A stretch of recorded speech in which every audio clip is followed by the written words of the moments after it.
परमेश्वर की हज़ूरी विच बैठे सारे भैन भरावां नूं प्यार भरी जय मसीह दी। अज शाम के समय में आपां परमेश्वर की हज़ूरी विच इकट्ठे होए हां। आओ अज दे दिन की किरपा दे लई परमेश्वर जी का धन्नवाद करते हुए प्रार्थना करिए।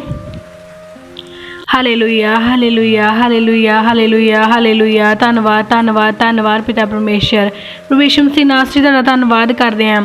ताला शुक्र करते मेरे प्रभु जी अज इस दिन की किरपा दे लई मेरे पिता परमेश्वर दिन भर तुसीं सानूं संभाल के रखिया। मेरे प्रभु जी साडे आउण जाण विच साडी मदद ते सहायता कीती, तुहाडा धन्नवाद करते हैं।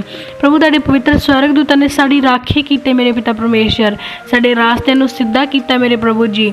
सारियां उलझनां परेशानियां मुश्किलां बीमारियां तो सानूं बचा के रखिया, तुहाडा धन्नवाद करते हैं। प्रभु जी असीं शाम के समय में तुहाडी हज़ूरी विच इकट्ठे हुंदे मेरे पिता, तुहाडे पाक वचन नूं पढ़न और सुनन लई जा रहे मेरे प्रभु जी। साडी मदद करना मेरे पिता कि दिता होया अज दा इह खास वचन साडे हिरदियां दे अंदर जमा हो जाए और साडे लई आशीष ते बरकत दा कारण बने, और कोई भी शैतान दी शक्ति इस सुंदर समय नूं साडे कोलों चुरा ना पावे। असीं ये मंगदे हां साडे प्रभु यीशु मसीह जी दे नाम विच, आमीन। अज आपां परमेश्वर दे वचन च जाणांगे मत्ती 21:5 नंबर आयत नूं। सियोन दी धी नूं आखो, वेख तेरा राजा अधीनगी नाल गधी उत्ते सगों गधी दे बच्चे उत्ते सवार होके तेरे कोल आउंदा है। हालेलुया। परमेश्वर दा वचन सानूं की दसदा आ कि प्रभु जी गधी दे बच्चे ते सवार होके जा रहे सी, पर उन्होंने उस गधी दे बच्चे नूं क्यों चुनिया? उन्होंने इसलिए चुनिया क्योंकि वो अधीन सीगे। वचन सानूं की दसदा कि वो अधीनगी दे नाल गधी दे बच्चे उत्ते आए। वो बहुत अधीन सी, वो मन विच बहुत नीवें सी। उन्होंने कदे भी अपने आप को उच्चा करने की कोशिश नहीं की। वो चाहते तो हाथी ते भी जा सकते सी, घोड़े ते भी जा सकते सी, पर उन्होंने इन्हों क्यों इस्तेमाल नहीं किया? क्योंकि हाथी घोड़े लड़ाई झगड़े और जंग के लिए इस्तेमाल किए जाते हैं, पर प्रभु जी ने गधी के बच्चे को इस्तेमाल किया। उन्होंने गधी के बच्चे को क्यों इस्तेमाल किया? क्योंकि गधी का बच्चा बहुत शांत और नम्र सी।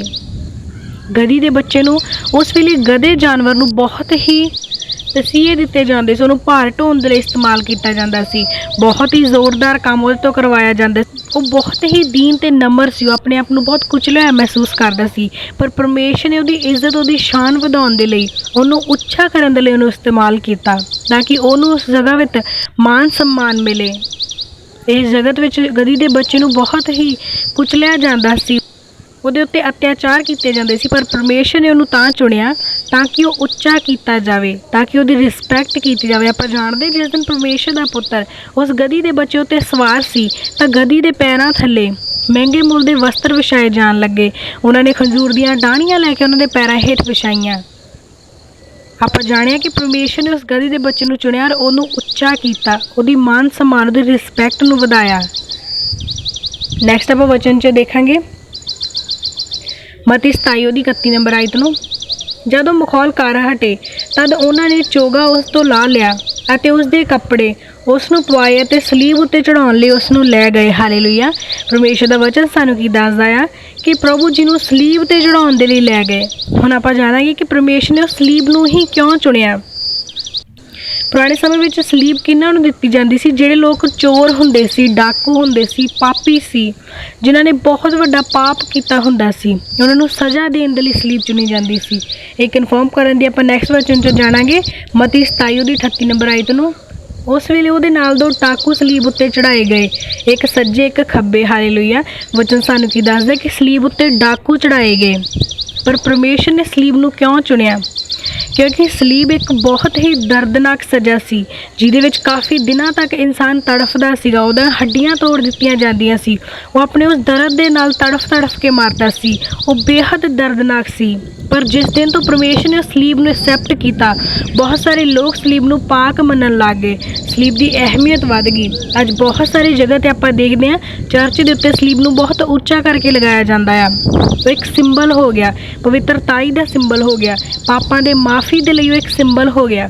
परमेश्वर ने गधी नूं चुनिया और उन्होंने उच्चा किया, उन्होंने कुचले होए नूं मान सम्मान दवाया।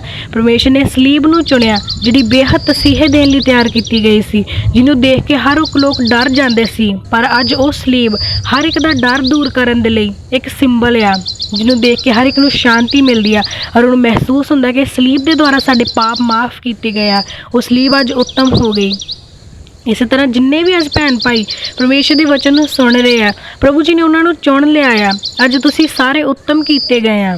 ਅੱਜ ਤੁਸੀਂ ਕੁਚਲੇ ਹੋਏ ਨਹੀਂ ਬਲਕਿ ਸਨਮਾਨਿਤ ਕੀਤੇ ਹੋਏ ਹੋਵੋਗੇ। ਜਿਸ ਜਗ੍ਹਾ ਤੇ ਤੁਸੀਂ ਜਾਓਗੇ ਤੁਹਾਡਾ ਮਾਨ ਸਨਮਾਨ ਕੀਤਾ ਜਾਵੇਗਾ, ਕਿਉਂਕਿ ਪ੍ਰਭੂ ਜੀ ਨੇ ਤੁਹਾਨੂੰ ਚੁਣ ਲਿਆ ਆ। ਔਰ ਪਰਮੇਸ਼ਰ ਨੇ ਜਿਨ੍ਹਾਂ ਨੂੰ ਚੁਣਿਆ ਉਹ ਸਾਰੇ ਖਾਸ ਹੋ ਗਏ ਸਨ, ਉਹ ਸਾਰੇ ਵੱਖਰੇ ਹੋ ਗਏ ਸਨ, ਉਹ ਸਾਰੇ ਉੱਤਮ ਆ। ਇਸ ਲਈ ਤੁਸੀਂ ਸਾਰੇ ਵੀ ਉੱਤਮ ਹੋ। ਤੁਸੀਂ ਆਪਣੇ ਆਪ ਨੂੰ ਕਦੇ ਵੀ ਇਹ ਨਹੀਂ ਸਮਝਣਾ ਕਿ ਅਸੀਂ ਕੁਚਲੇ ਹੋਏ ਆ। ਤੁਸੀਂ ਆਪਣੇ ਆਪ ਨੂੰ ਸਨਮਾਨਿਤ ਸਮਝਣਾ ਆ, ਕਿਉਂਕਿ ਪਰਮੇਸ਼ਰ ਨੇ ਤੁਹਾਨੂੰ ਚੁਣਿਆ ਆ। ਪ੍ਰਭੂ ਦੀ ਆਸ਼ੀਸ਼ ਤੁਹਾਡੇ ਉੱਤੇ ਠਹਿਰੀ ਆ। ਪਰਮੇਸ਼ਰ ਦਾ ਪਾਕ ਵਚਨ ਤੁਹਾਡੇ ਘਰਾਂ ਤੱਕ ਪਹੁੰਚਿਆ ਆ। ਤੁਸੀਂ ਚੁਣੇ ਹੋਏ ਆ, ਤੁਸੀਂ ਬਲੈਸ ਕੀਤੇ ਹੋਏ ਆ, ਤੁਸੀਂ ਵੱਖਰੇ ਕੀਤੇ ਹੋਏ ਆ, ਤੁਸੀਂ ਧੋਤੇ ਅਤੇ ਸ਼ੁੱਧ ਕੀਤੇ ਹੋਏ ਆ। ਹਾਲੇਲੂਇਆ। ਤੇ ਆਓ ਅੱਜ ਦੇ ਨਾ ਵਚਨਾਂ ਦੇ ਦੁਆਰਾ ਪ੍ਰਭੂ ਦੀ ਹਜ਼ੂਰੀ ਵਿੱਚ ਪ੍ਰਾਰਥਨਾ ਕਰਾਂਗੇ। Hallelujah hallelujah hallelujah hallelujah hallelujah hallelujah hallelujah. ਪਿਤਾ ਤੁਹਾਡਾ ਧੰਨਵਾਦ ਕਰਦਾ ਹੈ ਜੀ ਸ਼ਾਮ ਵਾਸਤੇ ਪ੍ਰਭੂ, ਜੋ ਤੁਸੀਂ ਆਪਣੇ ਬੱਚਿਆਂ ਦੀ ਜ਼ਿੰਦਗੀ ਵਿੱਚ ਲੈ ਕੇ ਆਏ ਪਿਤਾ ਪਰਮੇਸ਼ਰ। ਤਾਂ ਜਿੰਨੇ ਵੀ ਤੁਹਾਡੇ ਬੱਚੇ ਪਿਤਾ ਪਰਮੇਸ਼ਰ ਤੁਹਾਡੇ ਇਹਨਾਂ ਵਚਨਾਂ ਨੂੰ ਸੁਣ ਪਿਤਾ ਪਰਮੇਸ਼ਰ, ਤੁਹਾਡੀ ਸਾਮਰਥ ਨਾਲ ਭਰ ਜਾਣ ਪਿਤਾ। ਤੁਸੀਂ ਮਹਾਨ ਹੋ ਪਿਤਾ ਪਰਮੇਸ਼ਰ, ਤੁਸੀਂ ਦਇਆਵਾਨ ਹੋ ਪ੍ਰਭੂ ਯਿਸੂ ਰਾਜਾ। ਤੁਸੀਂ ਮਹਾਨ ਪਿਤਾ ਪਰਮੇਸ਼ਰ, ਇਸ ਸੰਸਾਰ ਦੀ ਖਾਤਰ ਪਿਤਾ, ਇਹਨਾਂ ਇਨਸਾਨੀਅਤ ਦੀ ਖਾਤਰ ਪ੍ਰਭੂ ਯਿਸੂ ਰਾਜਾ ਇਸ ਸੰਸਾਰ ਦੇ ਵਿੱਚ ਆ ਗਏ ਪ੍ਰਭੂ, ਔਰ ਆਪਣਾ ਪਵਿੱਤਰ ਲਹੂ ਵਹਾ ਦਿੱਤਾ ਪਿਤਾ ਪਰਮੇਸ਼ਰ। ਅੱਜ ਕਰੂਸ ਨੂੰ ਪਿਤਾ ਇਹ ਸਾਰੇ ਮਾਨਵ ਜਾਤੀ ਪਿਤਾ ਪਰਮੇਸ਼ਰ ਤੁਹਾਡੇ ਤੋਂ ਦਇਆ ਮੰਗਦੇ ਪ੍ਰਭੂ ਯਿਸੂ ਰਾਜਾ। ਔਰ ਉਸ ਕਰੂਸ ਦੇ ਨੀਚੇ ਪ੍ਰਭੂ ਅਸੀਂ ਆਪਣੇ ਸਿਰਾਂ ਨੂੰ ਝੁਕਾਉਂਦੇ ਹੋਏ ਪ੍ਰਭੂ ਤੁਹਾਡੇ ਅੱਗੇ ਪਰਨ ਕਰਦੇ ਹਾਂ ਪਿਤਾ ਕਿ ਤੁਸੀਂ ਮਹਾਨ ਹੋ ਪ੍ਰਭੂ ਯਿਸੂ ਰਾਜਾ। ਇਸ ਸੰਸਾਰ ਦੇ ਵਿੱਚ ਪਿਤਾ ਤੁਸੀਂ ਸਾਡੇ ਪਾਪਾਂ ਦੀ ਖਾਤਰ ਘਾਇਲ ਕੀਤੇ ਗਏ ਪਿਤਾ ਪਰਮੇਸ਼ਰ। ਤੁਸੀਂ ਆਪਣੀ ਕਮਰ ਦੇ ਉੱਤੇ ਕੋੜੇ ਖਾਦੇ ਔਰ ਸਿਰਕਾ ਪੀਤਾ, ਕੰਡਿਆਂ ਦਾ ਤਾਜ ਆਪਣੇ ਸਿਰ ਦੇ ਉੱਤੇ ਰਖਾ ਲਿਆ ਪਿਤਾ। ਆਪਣੇ ਹੱਥਾਂ ਦੇ ਪੈਰਾਂ ਵਿੱਚ ਕਿੱਲ ਖਾਦੇ ਪਿਤਾ, ਤਾਂ ਜੋ ਅਸੀਂ ਪਾਪੀ ਲੋਕ ਬਚਾਏ ਜਾ ਸਕੇ ਪਿਤਾ ਪਰਮੇਸ਼ਰ। ਅੱਜ ਅਸੀਂ ਪਿਤਾ ਤੁਹਾਡੀ ਸੂਲੀ ਦਾ ਕਦਰ ਕਰਦੇ ਪਿਤਾ ਪਰਮੇਸ਼ਰ, ਤੁਹਾਡੇ ਅੱਗੇ ਰਿਕੁਐਸਟ ਕਰਦੇ ਪ੍ਰਾਰਥਨਾ ਕਰਦੇ ਪਿਤਾ ਕਿ ਤੁਸੀਂ ਉਹਨਾਂ ਚਾਨਾਂ ਨੂੰ ਪਿਤਾ ਜੋ ਨਸ਼ੇ ਦੇ ਵਿੱਚ ਜਾਂ ਸ਼ੈਤਾਨ ਦੀਆਂ ਸ਼ਕਤੀਆਂ ਦੇ ਵਿੱਚ ਬਰਬਾਦ ਹੋ ਰਹੀਆਂ ਪਿਤਾ, ਉਹਨਾਂ ਤੇ ਦਇਆ ਕਰੋ, ਉਹਨਾਂ ਤੇ ਰਹਿਮ ਕਰੋ ਪਿਤਾ। ਉਹ ਤੁਹਾਡੇ ਸਾਮਰਥ ਵਿੱਚ ਬਚ ਜਾਣ ਪਿਤਾ ਪਰਮੇਸ਼ਰ। ਔਰ ਜਿੰਨੇ ਅੱਜ ਤੁਹਾਡੇ ਨਾਲ ਸੰਦੇਸ਼ਾਂ ਨੂੰ ਸੁਣ ਪਿਤਾ ਤੁਹਾਡੇ ਅਭਿਸ਼ੇਕ ਨਾਲ ਭਰ ਜਾਣ ਪਿਤਾ। ਅੱਜ ਦੌਰ ਦੀਆਂ ਗੰਦੀਆਂ ਸ਼ਕਤੀਆਂ, ਹਰ ਪ੍ਰਕਾਰ ਦੀਆਂ ਆਤਮਾਵਾਂ, ਬਿਮਾਰੀਆਂ, ਉਲਝਣਾਂ, ਪਰੇਸ਼ਾਨੀਆਂ, ਸੰਕਟ, ਸਮੱਸਿਆਵਾਂ ਪਿਤਾ ਇਹਨਾਂ ਘਰਾਂ ਦੇ ਵਿੱਚ ਹਮੇਸ਼ਾ ਹਮੇਸ਼ਾ ਲਈ ਖਤਮ ਹੋ ਜਾਣ ਪਿਤਾ ਪਰਮੇਸ਼ਰ। ਹਰ ਪ੍ਰਕਾਰ ਦੀਆਂ ਜਾਦੂ ਟੂਣੇ ਦੀਆਂ ਗੰਦੀਆਂ ਆਤਮਾਵਾਂ ਪਿਤਾ ਇਹਨਾਂ ਤੁਹਾਡੇ ਬੱਚਿਆਂ ਦੀਆਂ ਜ਼ਿੰਦਗੀਆਂ ਨੂੰ ਛੱਡ ਕੇ ਨਿਕਲ ਜਾਣ ਪਿਤਾ ਪਰਮੇਸ਼ਰ। Hallelujah, thank you Jesus, hallelujah. ਆਪਣੇ ਸਾਰੇ ਬੱਚਿਆਂ ਨੂੰ ਪਿਤਾ ਜੋ ਇਹਨਾਂ ਤੁਹਾਡੇ ਵਚਨਾਂ ਤੇ ਵਿਸ਼ਵਾਸ ਕਰਦੇ ਆ ਪਿਤਾ, ਆਪਣੇ ਪਵਿੱਤਰ ਆਤਮਾ ਦੀ ਅੱਗ ਚ ਬਲੈਸ ਕਰੋ ਪਿਤਾ ਪਰਮੇਸ਼ਰ। ਇਹਨਾਂ ਨੂੰ ਆਜ਼ਾਦ ਕਰੋ ਪਿਤਾ, ਜੋ ਬਿਮਾਰ ਉਹਨਾਂ ਨੂੰ ਚੰਗੇ ਕਰੋ ਪਿਤਾ ਪਰਮੇਸ਼ਰ। ਸਭ ਦੇ ਸਭ ਤੁਹਾਡੀ ਆਸ਼ੀਸ਼ ਨੂੰ ਔਰ ਤੁਹਾਡੇ ਅਭਿਸ਼ੇਕ ਨੂੰ, ਤੁਹਾਡੀ ਸਾਮਰਥ ਨੂੰ ਮਹਿਸੂਸ ਕਰਨ ਪਿਤਾ ਪਰਮੇਸ਼ਰ। ਇੱਕ ਇੱਕ ਦੇ ਦਇਆ ਕਰਨਾ, ਰਹਿਮ ਕਰਨਾ ਪਿਤਾ। ਤੁਹਾਡੇ ਦਾਸ ਦਾ ਇਹਨਾਂ ਲਈ ਪ੍ਰਾਰਥਨਾ ਕਰਨਾ, ਆਸ਼ੀਸ਼ ਦਾ ਕਾਰਨ ਬਣੇ। ਤੁਹਾਡਾ ਸਾਮਰਥੀ ਨਾਲ ਲੈ ਕੇ ਮੰਗਦਾ, ਆਮੀਨ, ਆਮੀਨ।